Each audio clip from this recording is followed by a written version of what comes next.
واطیعوا اللہ واطیعوا الرسول واولو الامر، اللہ نے کہا، دروازہ کھول دیا کہ تم جس کو اپنا مقتدی مانتے ہو اللہ کی مانو، اس کے محبوب کی مانو، اور اپنے امیر اور اپنے پیر کی مانو، اولو الامر، اس معنی میں تو گنجائش ہے۔ تو اس کا مطلب یہ ہوا کہ اللہ تبارک و تعالیٰ کی منشا کو ظاہر کرنے والے میرے مصطفیٰ کی ذات، اللہ کی وہ منشا ہی نہیں بلکہ بے ادبی اور گستاخی، یہ سمجھنے کے لیے عرض کر رہا ہوں۔ وہ قرآن مانتے ہی ہم اس لیے ہے کہ ذات مصطفیٰ نے تصدیق کی ہے، اور اللہ کا کلام اگر کوئی کہے لیکن میرے مصطفیٰ نے اگر اس کو اللہ کا کلام کہہ کر تصدیق نہیں کی، خدا کی قسم وہ ہمارے پاس ہے، قرآن نہیں ہے۔ قرآن تو وہی ہے، اس کے لیے قرآن کی حقیقت یہ ہے کہ تصدیق مصطفیٰ کی ضرورت ہے۔ سمجھ میں آ گئی؟ اب اسی طریقے سے میرے آقا نے جو فرما دیا احادیث میں اور قرآن مجید کے تقاضوں کے پورا کرنے کے لیے، اس لیے کہ اللہ تعالیٰ نے اپنے کلام میں امت کو احکامات دیے، لیکن احکامات کی ترتیب اور پورا دین جو دیا وہ ممکن ہی نہیں تھا کہ قیامت تک کا دین کا ہر جز اور ہر شق۔ امام جعفر صادق علیہ السلام کے قول کے مطابق میں ایک وضو میں 6000 مسائل ہیں۔ وضو مت کا سیدھا کہاں ہوگا؟ اگر 6000 مسائل کو اگر قرآن میں لکھ دیا جاتا تو پھر قرآن ایک وضو سے سارا قرآن بھر جاتا۔ اس لیے قرآن مجید کے اندر میں اللہ تبارک و تعالیٰ نے تو صرف حقیقت یہی ہے کہ اللہ تبارک و تعالیٰ نے قرآن پاک کو اس لیے نازل کیا تاکہ انسانیت کو اپنے محبوب کا پتہ بتائے، میری منشا، میری رضا، میرا دین، میری شریعت، الیوم اکملت لکم دینکم عند اللہ الاسلام، سب کچھ فرما کر پھر اس کے ذریعے سے اللہ تبارک و تعالیٰ نے قرآن پاک میں انتظام کیا کیا؟ انتظام صرف میرے آقا کی رہبری فرمائی کہ میرے آقا کو تم اپنا بناؤ، اور میرے آقا سے جو کچھ وہ دے وہ تم لے لو، وہی میری منشا ہے، میرا قرآن ہے، میرا دین ہے، میری شریعت ہے۔ تو اللہ کی منشا کی تصدیق میرے مصطفیٰ کی تصدیق سے ہوگی۔ قرآن پاک کی تصدیق اور اللہ کے کلام کی تصدیق، اللہ کے منشا کی تصدیق محتاج ہے میرے مصطفیٰ کی تصدیق کی۔ سمجھ آئی گا؟ اور جس کی تصدیق میرے آقا کی زبان مقدس سے نہ ہو، ذات مصطفیٰ سے نہ ہو، اشارہ اور کنایہ سے نہ ہو، وہ حق نہیں، دین نہیں، رب کا دین نہیں۔ دین محتاج ہے تصدیق مصطفیٰ کا، قرآن محتاج ہے تصدیق مصطفیٰ کا، ورنہ ہم قرآن کو بھی قرآن نہیں مان سکتے اگر میرے آقا نے اس کو قرآن نہیں قرار دیا۔ اسی طریقے سے آگے ذرا سنبھل کر سنو، دین اور شریعت اور احادیث، اب چونکہ قرآن پاک کو اللہ تبارک و تعالیٰ نے اپنا کلام بنا دیا اور اوامر اور نہیں اس کے اندر میں اللہ تعالیٰ نے کرنے کے کام اور نہیں کرنے کے احکامات اللہ نے دیے، اب ان احکامات کی تفصیل کو اور اس کے فروع کو اور پھر وہ تفصیلات کو اور طریقوں کو اللہ نے قرآن پاک میں بیان نہیں کیا، بلکہ کہہ دیا کہ اس ذات۔ تو قرآن پاک کا اصل علم اور قرآن پاک کی اصل رہبری اور قرآن پاک کا اصل مقصد، ذالک الکتاب لا ریب فیہ، صراط الذی اہدنا الصراط المستقیم، وہ ذات مصطفیٰ ہے۔ خدا کی قسم قرآن مجید کا ایک ایک لفظ ذات مصطفیٰ کی طرف اشارہ کرتا ہے۔ قرآن نازل اس لیے ہم نے کیا کہ تم ہمارے محبوب کی طرف میں رجوع ہو جاؤ، ہمارے محبوب کی طرف میں رجوع ہو جاؤ۔ انک لا تہدی من احببت ولکن اللہ یرا، قل ان کنتم تحبون اللہ فاتبعونی ویحببکم اللہ۔ قرآن کا مقصد اور قرآن پاک کا محاسن اور اللہ کے کلام کا مقصد جو انسانوں کو قیامت تک اللہ تعالیٰ نے دیا، سب کچھ دوسرے نمبر پر، اس کے بعد کے نمبر پر ہے۔ پہلا نمبر یہی ہے کہ اللہ تبارک و تعالیٰ نے قرآن پاک کو نازل اس لیے کیا تاکہ نزول قرآن کے بعد سے لے کر قیامت تک کا ہر انسان اللہ کے محبوب ہمارے آقا محمد رسول اللہ صلی اللہ علیہ وسلم کی عظمت اور تقدس کو اور ذات مصطفیٰ کی طرف میں دیکھنے والے بنے۔ کیوں؟ اسلام تو قرآن کے ذریعے سے مسلمانوں کو دیا، لیکن یا اللہ مجھے معاف کیجئے، یا رسول اللہ معافی بھی کیوں مانگوں، حق ہے یہ۔ اسلام کو تو دے دیا ساری چیزوں کے اندر میں، اعمال میں، شریعت میں، لیکن ایمان کو رکھا ہے نارین پاک مصطفیٰ میں۔ اسلام تو مل جائے گا آپ کو لائبریریوں میں، تقریروں کے اندر میں، تحریروں کے اندر میں، طریقوں کے اندر میں، اسلامی ملکوں کے اندر میں، لیکن ایمان کا ملے گا؟ اور یہ بتاؤ کہ جن کو اسلام ملے اور ایمان نہ ملے تو منافق ہو جائیں گے، یزیدی ہو جائیں گے، ہوں گے کہ نہیں ہوں گے؟ خاندانی مسلمان ہونے کے باوجود مردود ہو جائیں گے، اللہ ان پر رحم نہیں کرے گا۔ کیوں کہ قرآن مجید میں بھی اللہ تبارک و تعالیٰ نے اپنی مدد اور اپنی طرف سے نجات دینے کی جو شرط بیان کی ہے وہ اسلام نہیں ہے بلکہ ایمان ہے۔ وَأَنْتُمُ الْأَعْلَوْنَ وَإِن كُنتُم مُؤْمِنِينَ، تم ہی سربلند رہو گے، تم ہی سرسبز و شاداب رہو گے، بشرطے کہ تم مومن ہو، بشرطے کہ مسلمان ہو نہیں ہے۔ اسلام مل کر بھی آدمی مسلمان ہو کر بھی خطرے میں رہ سکتا ہے۔ اب اس مسلمان کو چاہے پہلے لمحے کا مسلمان ہو کہ 80 سال کا مسلمان کا بچہ کیوں نہ ہو، لیکن اس کو مطمئن نہیں ہونا جب تک کہ ایمان حاصل نہ کر لے۔ اور ایمان نہ کتابوں میں ملے گا، رہبری تو ہوگی، نہ مسلک و جماعتوں میں ملے گا، اسلام مل جائے گا، مسجدوں کے اندر میں اسلام مل جائے گا، تحریر و تقریروں میں اسلام مل جائے گا، طریقے مل جائیں گے، کتابوں میں اسلام مل جائے گا،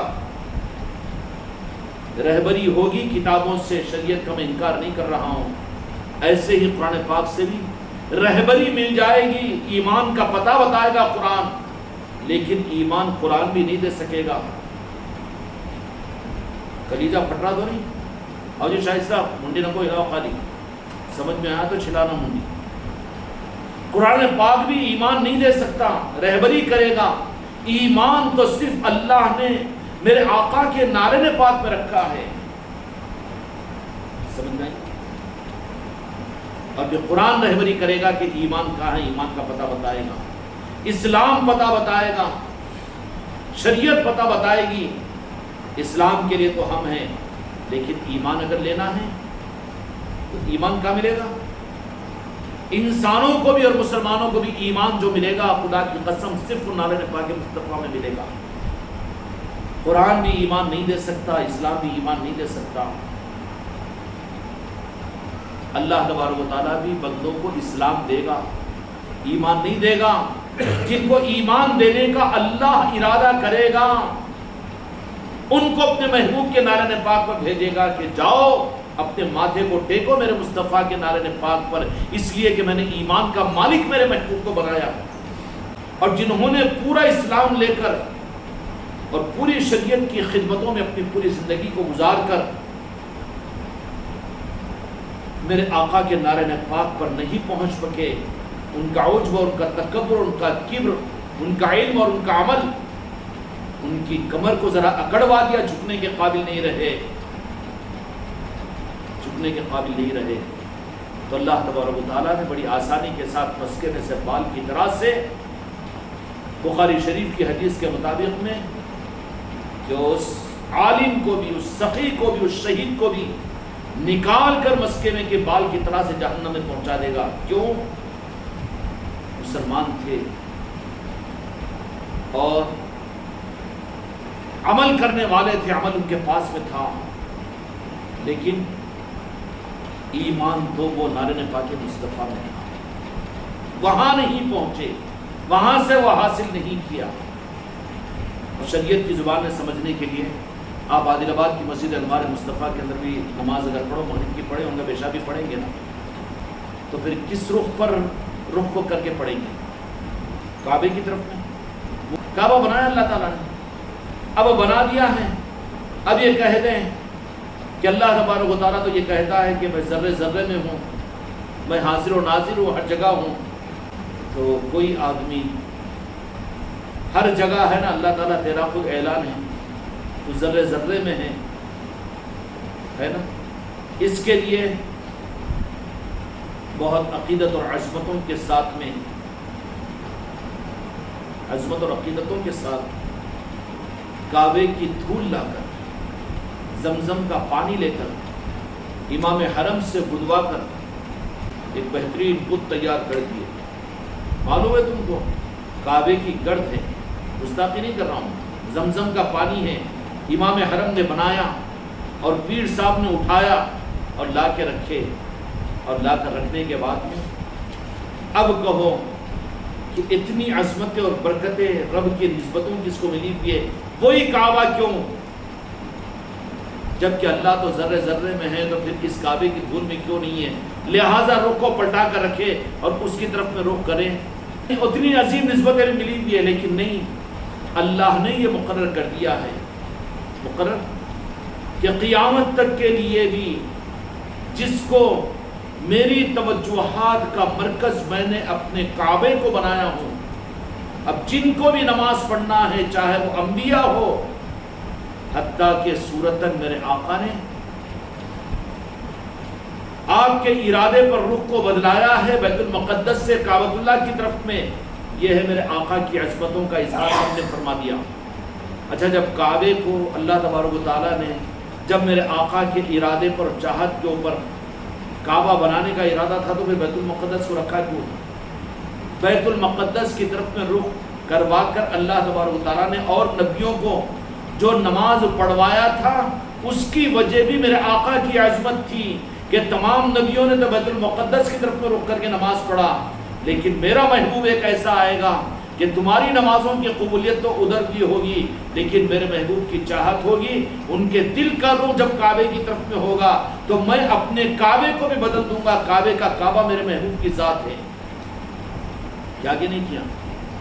اب وہ انبیاء بھی بولیں گے ارے ہماری نماز امی کی نہیں ہوئی، تو سے انبیاء تو انبیاء ہیں، وہ تو اللہ کے حکم کے تابع ہوتے ہیں، وہ کعبے کو کیا بلکہ عرش کو دیکھ کر پڑھنے والے ہوتے ہیں انبیاء تو نبیوں کی ذات ہے۔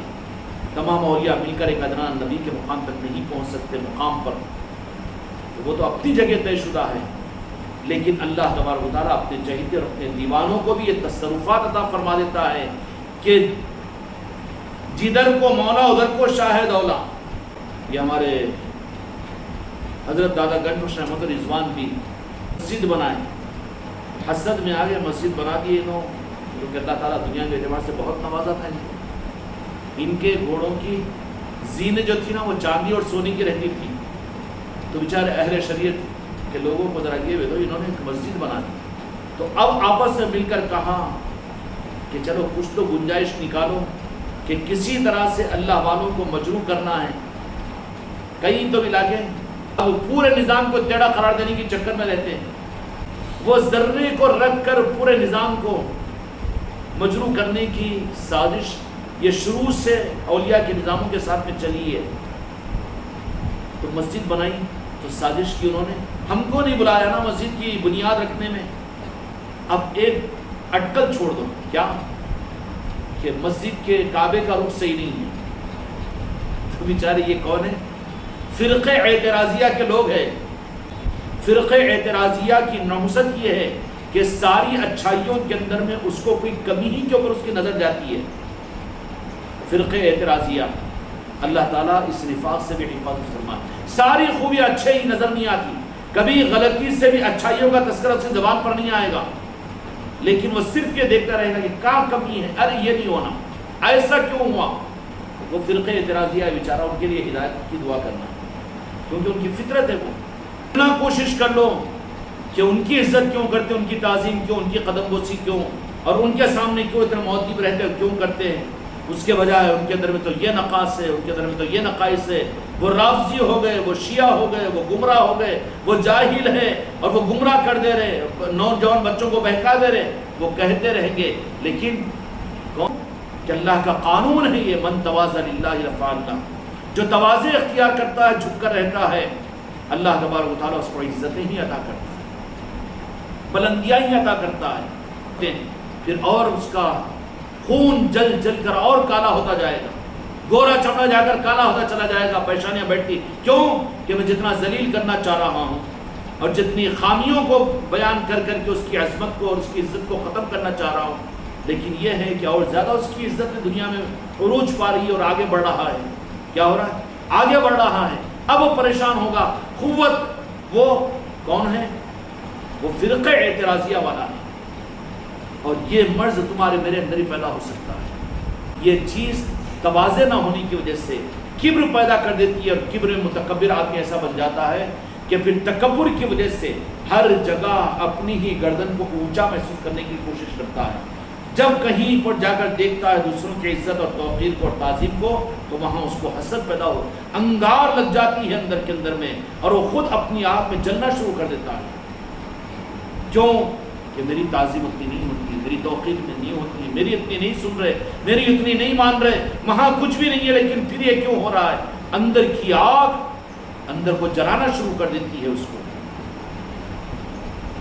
تو یہی اندر کی آگ ہر زمانے کے اندر میں اہل طریقت کے مقابلے پر اہل شریعت کو اور علماء ظاہری شریعت والوں کو لگتی رہتی ہے. حضور دادا گنج بخش رحمۃ اللہ رضوان نے جب مسجد بنائی تو مسجد تھی نا، اچھی تھی نا، اللہ کا گھر ہی تھا نا. یہ اعتراض کیوں؟ یہ کیا ہے؟ فرقہ اعتراضیہ جو اندر میں اپنی آگ لگا لیتے ہیں، حسد کی اور جلن کی. وہ آگ ان کے اندر میں جلتی رہتی ہے، اور اس کے شعلے اپلتے رہتے ہیں، اور شعلے ان کو جھلساتے رہتے ہیں. حضور دادا گنج بخش رحمۃ اللہ رضوان نے جب مسجد کو بنایا تو اس مسجد کے بارے میں بولے کہ لوگ جانا شروع کریں گے. اب وہ تو اب خانقاہ تھی، وہاں پر مسجد بھی بن گئی. اب تو پھر لوگ مسجدوں میں آنے والے بھی پھر وہاں پر جائیں گے نا. وہاں گئے تو پھر خانقاہ کی بو ان کو لگے گی، وہاں کے ماحول کا اثر. تو بولے کہ اب مسجد میں جمعہ میں پڑھنے سے بھی ان کو رکاؤ کسی طرح سے، کیا کہ وہ مسجد میں نماز نہیں ہوتی. لیکن یہ فرقہ اعتراضیہ حسد کے اندر میں، عناد کے اندر میں، اندر ہی اندر جلتے ہوئے یہ شعلے ان کے زبانوں سے نکلتے ہیں جو خود کو نہیں بلکہ اسلام کو مجروح کرتے ہیں. نتیجہ یہ نکلا کہ مسجد انہوں نے بنائی. اب مسجد کی وجہ سے ہمارا حق تلف ہو رہا ہے یہ محسوس کرے، تو پھر کہا کہ نہیں، وہ مسجد ہے مگر کیا ہے؟ اس کا قبلہ صحیح نہیں ہے. کیوں؟ کہ اندر کی حسد ہے، اور یہ متکبر فرعون کی فرعونیت ہے. ارے دنیا کے نظاموں کے، دنیا کی دکانداریوں کے نظاموں کو برداشت کرتا ہے، لیکن دین کے نظاموں کو برداشت نہیں، اس لیے کہ یہ فرقہ اعتراضیہ والا ہے، متکبر اور فرعون بن رہا ہے. نتیجہ یہ نکلا کہ کہنا اس میں یہ شروع کیا امت کو بیوقوف بنانے کے لیے، مسجد تو بنائے ٹھیک ہے، اچھی بات ہے، لیکن وہ قبلہ صحیح نہیں ہے. بولے کیوں قبلہ صحیح نہیں ہے؟ اس لیے کہ وہ ہم کو نہیں بلائے گا ڈوری پکڑنے میں. تو کیا کہا؟ انہوں بھی بڑے میاں بھی بڑے اپنی اوقات پر آ گئے، ٹھیک ہے فلاں دن افتتاح ہے بولے، اور جن کو اعتراض ہے وہ سارے کے سارے ہمارے پاس میں آؤ، بلا کر لاؤ تم سارے علماء کو، سارے مولویوں کو، مفتیوں کو، کہ قبلہ غلط ہے جو کہہ رہے ہیں اس مسجد کے معاملات کے اندر میں. تو سب کو ہم بتائیں گے، ورنہ ہم اپنے ہاتھوں سے مسجد کو ہٹا دیں گے. ہاں مسجد کو ہٹا دیں گے. ہاں چلو ایک موقع مل گیا بولے ان کو ڈیفٹ دینے کا. پورا گروپ بن گیا، ایک دوسرے کو بولی کہ اچھا موقع ہے، اب تو خود اپنے ہاتھوں سے مسجد ہٹاتے بول رہے. اپن سب مل کر دیوار کے پیچھے مشورہ کر کے چلو سب کی ایک بات رہنا، غلط ہے غلط ہے غلط ہے غلط ہے.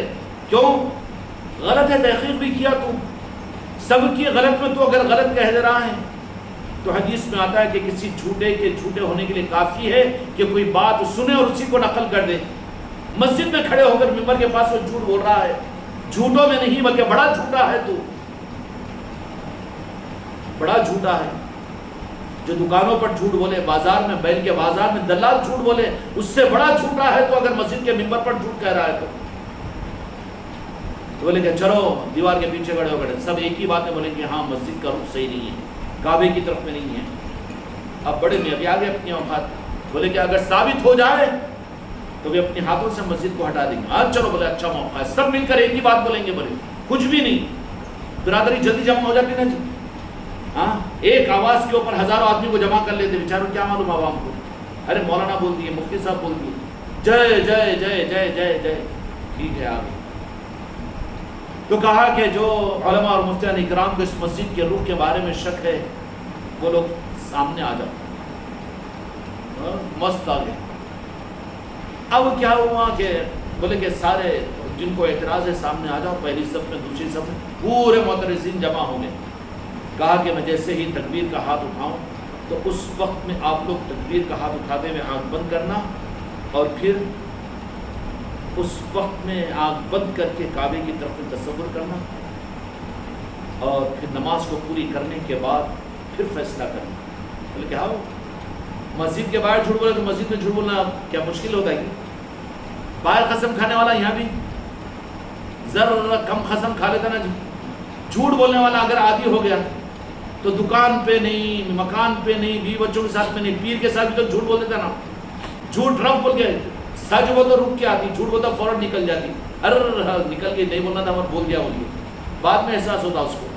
تو کہا کہ نہیں ٹھیک ہے. اب جیسے ہی حضور دادا گنج بخش رحمۃ رضوان نے اللہ اکبر کہہ کر جیسے رکعت مانی تو جتنا مجمع تھا سارے مجمع نے آنکھوں کو بند کرے تو انہوں بولے کہ کچھ تو بھی چکر ہوں گی، کچھ تو بھی کر دیتے. کیا ہے کہ نظر بند کا کھیلے کی، موکلوں کا، جناتوں کا کھیلے کی. آخر میں وہی باتیں نہیں تو اس کا سے آنکھیں کھول دیے. تو جتنے آنکھیں کھولے تھے نا انہوں تو بولے تھے کہ آنکھیں بند کر دو. کون؟ سرکاری ہے ہمارے. آنکھیں بند کرو ذرا احتیاط کے لیے.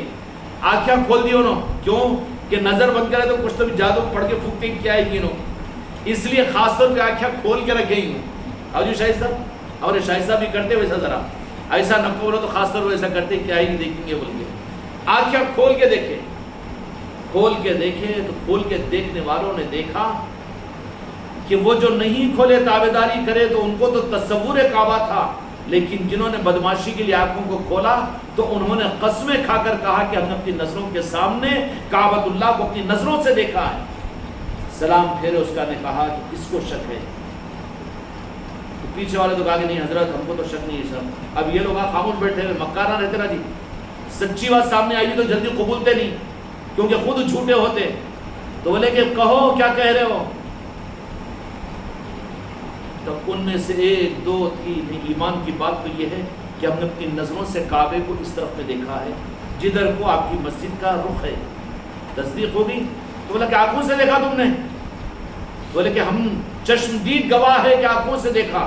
2 4 10 20 پورے کے پورے 2 صف والے بھی بول دیے کہ ہم نے آنکھوں سے دیکھا، آنکھوں سے دیکھا، آنکھوں سے دیکھا. اب اوٹا تو ادھر گر گیا تو کس کی گد بنی؟ اتنے بڑے منافق تو نہیں بنے. سب نے کہا. تو حضرت نے کہا کہ میں تو آنکھوں کے بند رکھنے کا حکم دیا تھا نا.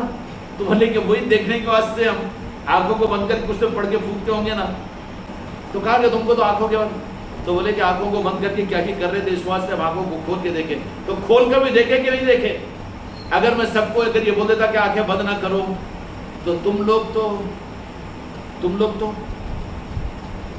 آنکھوں کو بند نہیں کرتے تھے. تو اس لیے عقیدت مندوں کو آنکھیں بند کرنے کے لیے کہا اور تم کو اگر بند کرنے کے لیے تو تم کھولتے، مجھے معلوم تھا. اس لیے تم کو اپنی نظروں سے بتانے کے لیے میں نے بند کرنے کا حکم دیا تھا.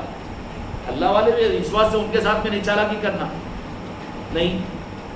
تو حضور دادا گنج بخش رحمۃ رضوان نے فرمایا کہ میں بھی آنکھوں کو بند کروانا مقصود نہیں تھا لیکن تم لوگوں کے لیے بند کروایا تھا اس لیے کہ تم اپنے سر کی آنکھوں سے کعبے کو دیکھو. شرمندہ ہو گئے. فرقہ اعتراضیہ جو ہوتا ہے نا، اچھائیوں کو نظر انداز اور چھپانے اور ڈھانپنے والے اور کمیوں کو دیکھ کر اسی کا ایڈورٹائز کرنے والے سب کچھ نہیں، مگر وہ نہیں ہونا وہی چیک اٹک کے رہتا اور اس کی وجہ سے محروم ہو جاتا. تو اس اعتبار سے حضور دادا گنج بخش رحمۃ رضوان نے وہاں پر مسجد کے قبلے کے متعلق فرما دیا کہ وہاں پر کیا ہوا کہ کعبہ لاہور شریف کے اندر میں دادا گنج بخش رحمۃ رضوان نے اپنی مسجد کے اندر میں بتا دیا. کیا بتا دیا؟ یہ تصرف ہوتا ہے ان کا. پھر وہ کون سا کعبہ تھا کہ اب کعبے کی نیت نہیں بلکہ کتنے خوش نصیب ہوں گے بیچارے وہ بدعقیدے بھی جو راست کعبے کے سامنے جا کر 10 لاکھ کا خرچہ کر کے جو جا کے کعبے کے سامنے نماز پڑھتے ہیں نا. حضور دادا گنج بخش رحمۃ رضوان نے کعبے کو یہاں پر لا کر ان کی نمازیں ان کے سامنے پڑھوا دی. اب ایسا کعبہ بھی اگر کوئی بنوا دے تو پھر کعبہ اگر کوئی یہ کہے کہ کعبے کو نہیں ماننا کہ اللہ عرش پہ نا عرش کو مانو تو تم فرش والے ہیں، تم کو تو فرش کے اوپر کا کعبہ مانو، تمہاری نماز ہوگی.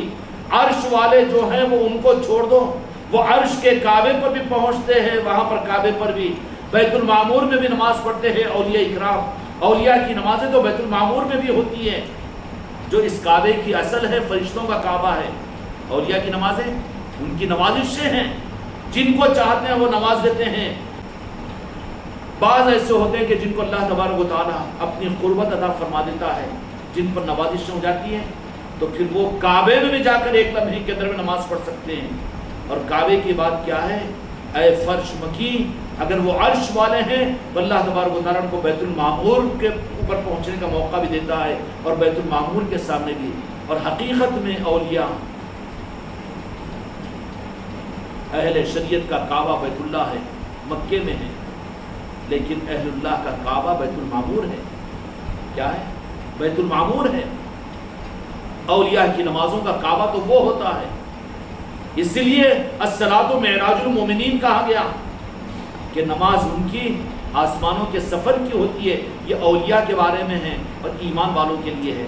تو جب اللہ نے کعبۃ اللہ کو متعین فرما دیا تو کعبے کی عظمت کو ختم نہیں کر سکتا، نہ کعبے کو نہیں بدلوا سکتا جی. اب اللہ تبارک و تعالیٰ نے ایمان کے لیے نالے پاک مصطفیٰ کو متعین فرما دیا. تو ایمان کی بھیک لینے کے لیے کعبے پر جاؤ گے تو کعبہ ایمان نہیں دیتا، شریعت بھی ایمان نہیں دیتی، قرآن بھی ایمان نہیں دیتا. ایمان لینا ہے تو جیسے کعبے کے لیے خدا نے متعین کیا ہے کعبہ، ویسے ایمان کے لیے اللہ نے متعین کیا ہے نارین پاک مصطفیٰ. کس کو متعین کیا؟ نارین پاک مصطفیٰ کو. اس لیے میرے بچوں، جن کو ایمان مل جائے، ایمان کی طلب پیدا ہو جائے، ان کے پاس میں نارین پاک مصطفیٰ کے علاوہ کوئی اور چیز نہیں ہوتی. اللہ تبارک و تعالیٰ اپنے محبوب کی نارین پاک مصطفیٰ کی نسبت ان کو مجھ کو عطا فرمائے اور اس کی سچی طلب تمہارے ہمارے اندر پیدا فرمائے. بحق لا الہ الا اللہ.